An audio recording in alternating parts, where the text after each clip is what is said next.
Hello, sweet ladies. I'm so glad to see you all again. You've come to Menopause University where you learn how to manage your menopause your way. We are tackling a big unit on epithelial ovarian cancer.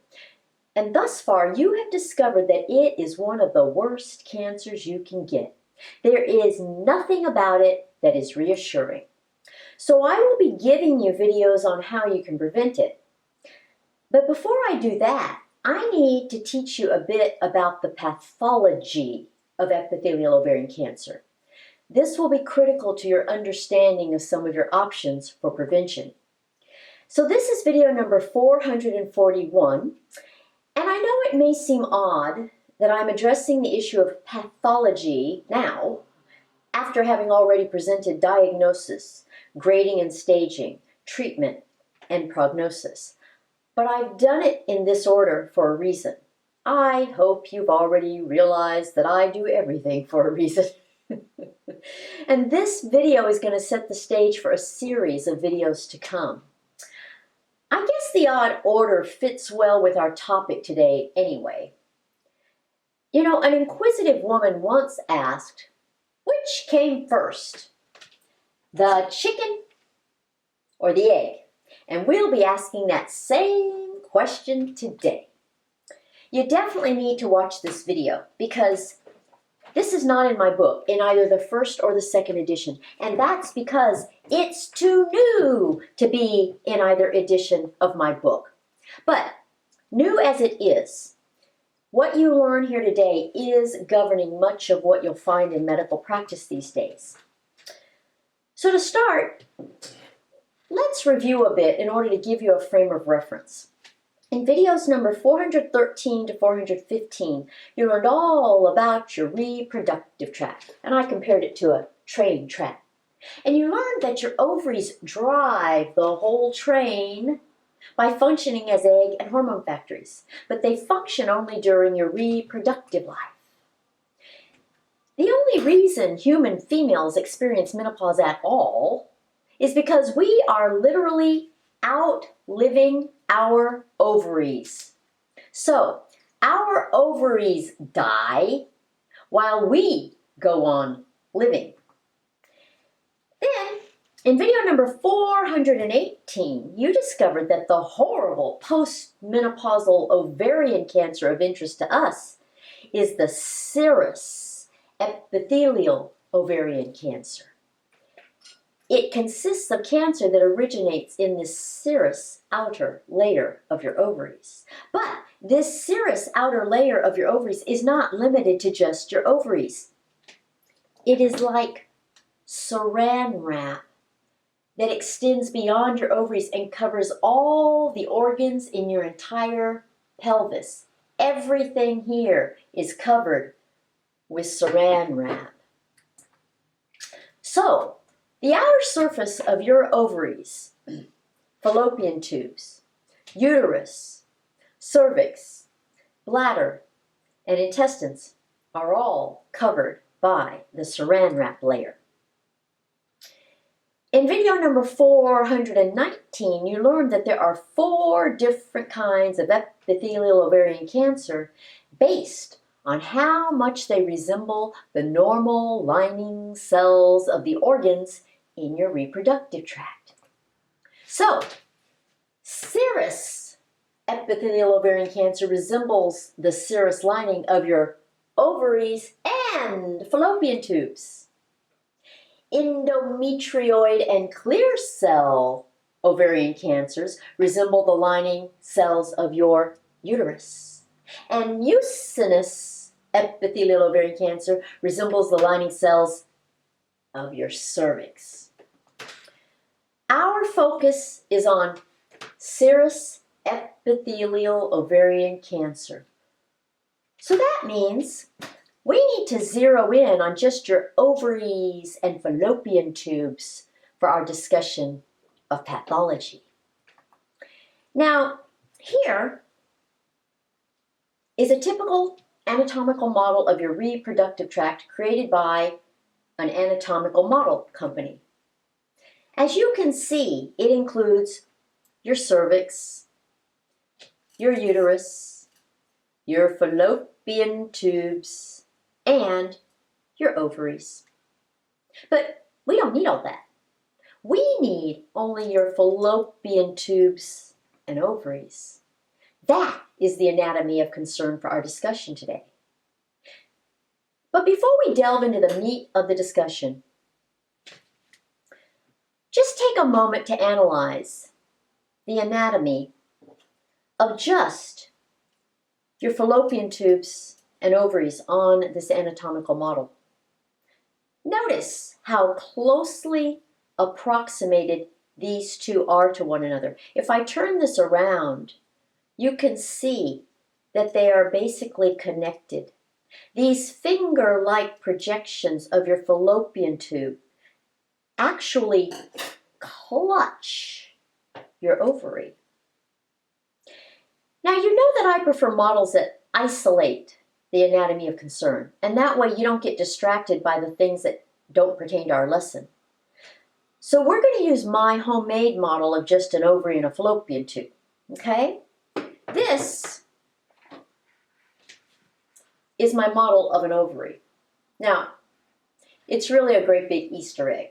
You saw it way back in video number 416 where I'd severed it into two halves in order to teach you all about the kinds of cells that compose your ovaries. And we'll be using the whole ovary for purposes of our lesson today. And since we'll be discussing both your ovaries and your fallopian tubes, what we need is something that resembles fallopian tubes to clutch the ovary. Now, when I was prop shopping for this unit, I initially bought a chicken because I thought a chicken foot would be a good depiction of how your fallopian tube clutches your ovary.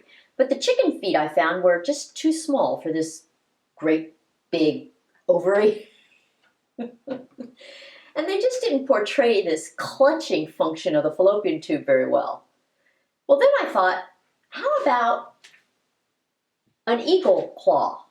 I mean, it's bigger than a chicken foot, but it just still wasn't quite right. I mean, it didn't show that clutch, the clutching action. And as I searched for some kind of claw-like structure of the proper size for this big ovary, I happened upon this dinosaur claw, and I was just thrilled. It's perfect! So now we have a model of an isolated ovary and fallopian tube. The dinosaur claw projects over the ovary and grasps it just like the fingers of a real fallopian tube do. And the fingers of a real fallopian tube are called fimbriae. That's the anatomical term for these finger-like projections. Of course, your fallopian tubes do not have the sharp nails like the ones you see on this claw. But the idea of finger-like projections is the same. So, this video is all about the pathology of serous epithelial ovarian cancer with regard to your ovary and fallopian tube as a unit. The word pathology addresses how a disease develops. It includes how it starts, where it starts, and how it spreads. So we need to address how and where serous epithelial ovarian cancer starts and how it spreads. And the question I pose to you is this: if serous epithelial ovarian cancer resembles the serous layer of both your fallopian tubes and ovaries, how can you determine the site of origin of the cancer? Does it originate in your ovaries or does it originate in your fallopian tubes? Which came first, the chicken or the egg? And my next question is, does it matter? You see, I want to empower you with the ability to think about things in order to determine whether or not they make any sense. And commiserating or deliberating on whether serous epithelial ovarian cancer originates in your ovaries or your fallopian tubes makes no sense. But why not? Because the saran wrap covering all your pelvic organs make its origin irrelevant. It's all about the saran wrap. The reason this is so important is that recently there has been a study suggesting that some serous epithelial ovarian cancers originate in your fallopian tubes rather than in your ovaries. Of course, this study is quick to acknowledge that other serous epithelial ovarian cancers do actually originate in your ovary. But it dwells on the fact that some can originate in your fallopian tube. You know, at this point in our lives, we've all witnessed instances in which a single detail can make other things sequentially derail and cause the entire system to fail. It's a whole lot like a train. If the conductor forgets a single detail, it can make the whole train derail and cause the entire system to fail, right? Well, that one study has constituted the single detail that has made other things sequentially derail and cause the entire system to fail. Off a cliff it goes. Now, the site of origin may or may not matter to you. It all depends on you or your or someone else's motives and sensitivities. When I read the study, the recent study suggesting that serous epithelial ovarian cancer can originate in your fallopian tubes rather than in your ovaries, my attitude was, so what? You see, my philosophy is, don't change things for the wrong reasons. Stay focused on the issue of importance. Who cares whether the chicken or the egg came first? Who cares which way it happened? In other words, don't let minutia change the big ticket item. The big ticket item with regard to serous epithelial ovarian cancer is that it's a horrible, difficult to detect cancer that will likely kill you if you get it. And debating over whether it begins in your ovaries or your fallopian tubes doesn't change that. You know, I see women do things or change things for the wrong reasons all the time. It's like they lose sight of the big picture and start focusing on some tiny issue that doesn't amount to a hill of beans. For example, if you love the way you feel on your current HRT and you know that it is accomplishing all your goals, don't change it because your girlfriend uses something else or because a celebrity promotes something else. As another example, if you're pregnant and your doctor offers you a test for something that could only require termination of the pregnancy, don't get the test unless you would consider termination of the pregnancy. In other words, only seek information that will help you manage your situation. I do not find the recent suggestion that serous epithelial ovarian cancer may originate in your fallopian tubes rather than in your ovaries to be a detail that changes anything about its management. And it certainly doesn't change anything about how you should prevent it. It doesn't answer the question, which came first, the chicken or the egg? That is, unless you're looking for a reason to derail something. Unfortunately, Some people have grabbed on to this recent tidbit from this one study as an opportunity to justify and refute all sorts of things. So let me explain what's at the root of all of this. Back in the days when I was still practicing obstetrics and gynecology, everybody accepted the fact that menopause represents estrogen deficiency as a result of outliving your ovaries. Any hormone deficiency produces a long list of symptoms which constitute your body's way of letting you know something is missing. And as with any hormone deficiency, if you don't replace the missing hormone, there are fatal diseases that result. It doesn't matter whether the hormone is insulin or thyroid hormone or estrogen. A hormone deficiency is a hormone deficiency is a hormone deficiency. So, back in those days, we treated all hormone deficiencies by replacing the missing hormone. By so doing, we alleviated all the symptoms and prevented the fatal diseases that were due to that hormone deficiency. Well, by definition, menopause creates a hormone deficiency because your estrogen-producing ovaries die before you die. I mean, the ovaries are still there in your pelvis, but they are dead. Dead, dead, dead. And because they're dead, they should not be active or swollen for any reason. They're dead.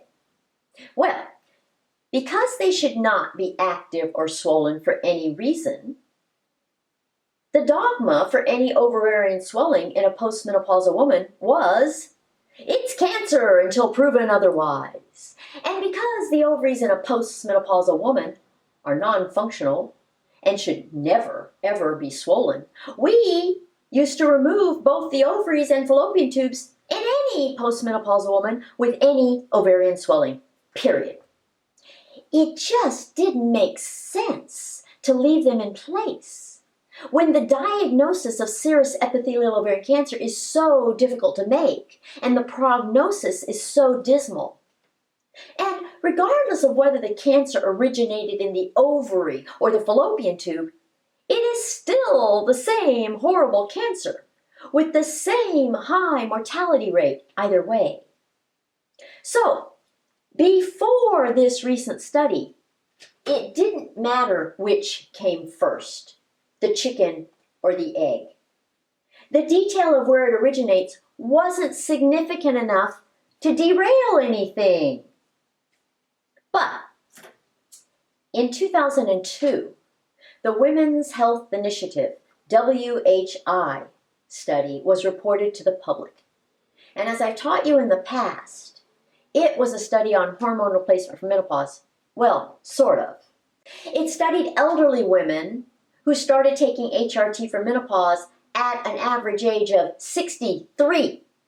And it claimed that the risks of taking HRT outweighed the benefits of taking HRT for these women. It claimed that instead of preventing fatal diseases of estrogen deficiency, HRT caused the fatal diseases of estrogen deficiency. Despite the fact that the diseases of concern are all diseases of aging, and all the women in the study were aged, they blamed the HRT for the diseases rather than the aging. In essence, when aging women had the very diseases of aging, they blamed it on the HRT. In essence, it claimed that the egg lays the chicken. Can you imagine anyone doing a study on insulin-dependent diabetics, discovering that some of them still have the diseases of insulin deficiency and blaming it on the insulin? That's precisely what the WHI did with regard to estrogen and progestogen. Well, when women heard the media reports of the WHI, they all flushed their HRT down the toilet. It was the flush heard round the world. And women began claiming that HRT would kill them. They also claimed that doctors who prescribed HRT were trying to kill them. Well, when doctors heard women say they were trying to kill them, the doctors said, "We don't want to get sued." And they changed all the rules so that the standard of care and the guidelines now recommend against giving HRT.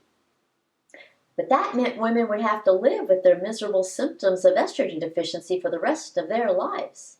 And apparently the medical profession stopped caring about that. And it meant that all women would be sitting ducks for the three big diseases of estrogen deficiency: heart attack, osteoporosis, and Alzheimer's. But apparently the medical profession stopped caring about that too. So we were left with a single study, the WHI, that induced women to forfeit the one thing that would improve their quality of life and also prevent the diseases of aging. And that induced people to lose sight of the big picture and focus on the one issue that didn't amount to a hill of beans. So, the WHI constituted the single derail that made other things sequentially derail and caused the entire system to fail. Details that derail. And it didn't end there. With that one single distorted study, all the previous efforts to prevent the harmful effects of estrogen deficiency turned into complete nonchalance about estrogen deficiency. The egg was laying the chicken instead of the chicken laying the egg. And the details of the WHI derailed everything about menopause management. You know, it's really shocking to see how one thing leads to another. This is especially true when fear is running the whole show. Fear is a detail that can easily derail nearly everything. And that's precisely what happened here. Since doctors were unwilling to give women estrogen replacement for their estrogen deficiency due to fear of lawsuits, they then started changing the story on the function of your dead postmenopausal ovaries. They started telling women that their postmenopausal ovaries were not dead, but still dribbled out bits of estrogen. They said this not because it was logical or true, but to justify withholding estrogen replacement. Can you imagine a doctor telling an insulin-dependent diabetic that her pancreas is still dribbling out a little bit of insulin and withholding insulin replacement? Well, believe it or not, this refusal to prescribe estrogen replacement percolated over into the territory of serous epithelial ovarian cancer. Suddenly, the dogma that all ovarian swellings in a postmenopausal woman are cancer until proven otherwise and warrant removal of both ovaries and fallopian tubes became a matter of finding reasons not to remove ovarian swellings in a postmenopausal woman until she was proven to have cancer. In other words, historically, the focus was on removing ovaries to avoid the possibility of missing a serous epithelial ovarian cancer. But currently, the focus is on avoiding the removal of ovaries in order to avoid prescribing HRT. This is analogous to the chicken and egg completely changing roles. And one of the ways in which this shift has occurred is by conducting studies that place the site of origin in your fallopian tubes rather than in your ovaries. That's the little detail that is done the most to derail. I hope you realize that all studies are conducted with a specific purpose in mind.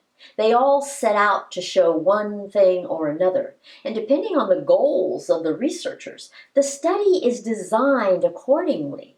So never assume that a study is merely a matter of observation without some sort of manipulation of the probable findings by the study design itself. And be aware of the fact that researchers conduct specific studies to shape how doctors practice medicine. So you really have to ask, why in the world did any researcher set out to see if serous epithelial ovarian cancer could originate in your fallopian tube rather than in your ovary in the first place? Does it make any difference whatsoever whether breast cancer begins in your nipple versus the underlying breast tissue? Of course not. It's the same disease either way. And let's not forget that the disease of concern is cancer. By definition, cancers spread.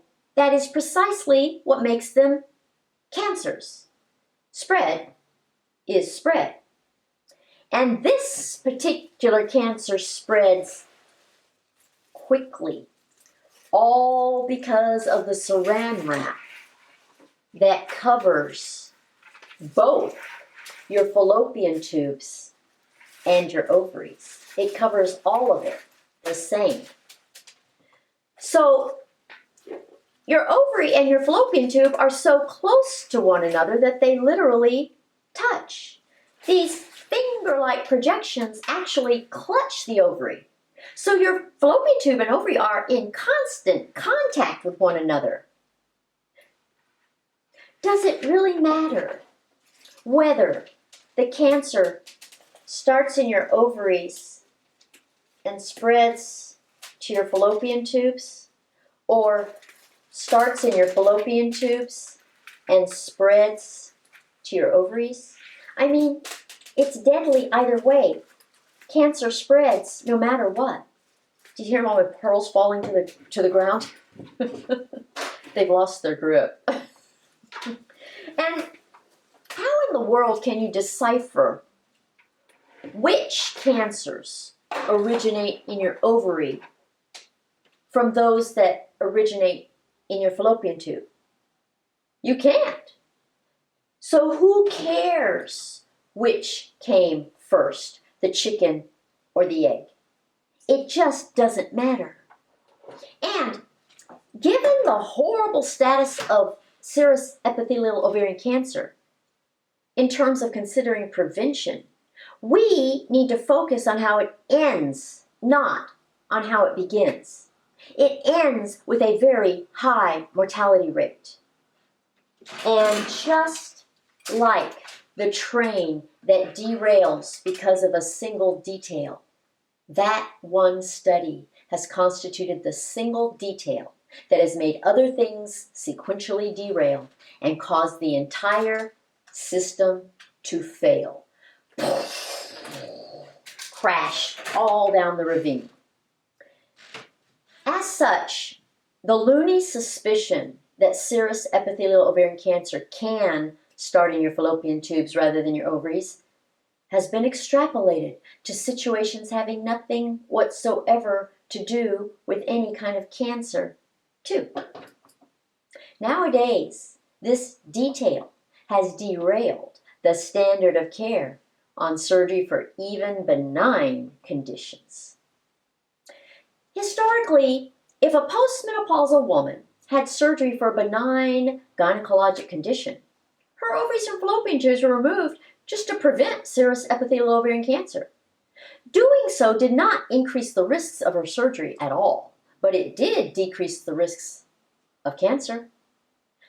But now, the standard has been changed to leaving your ovaries intact, no matter what the benign pathology for which you are having surgery.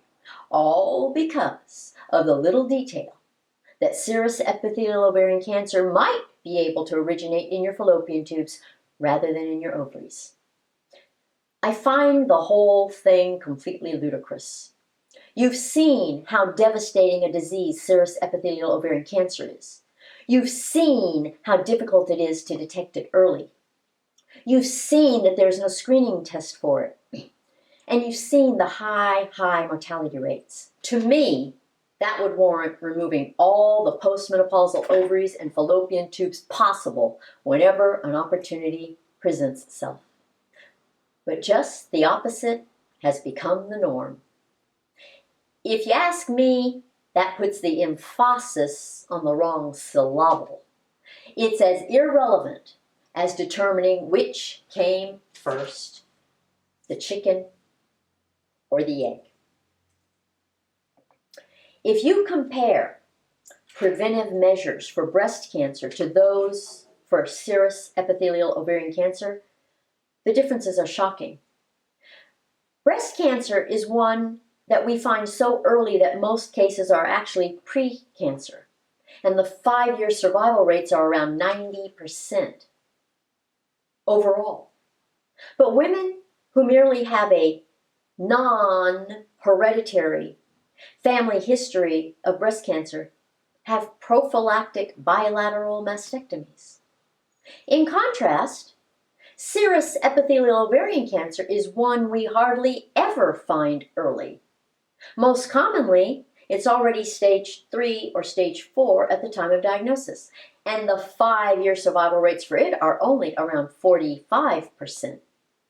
Yet, women who are having surgery for benign conditions are told that they should keep their ovaries. And these women constitute 80% of the cases of serous epithelial ovarian cancer.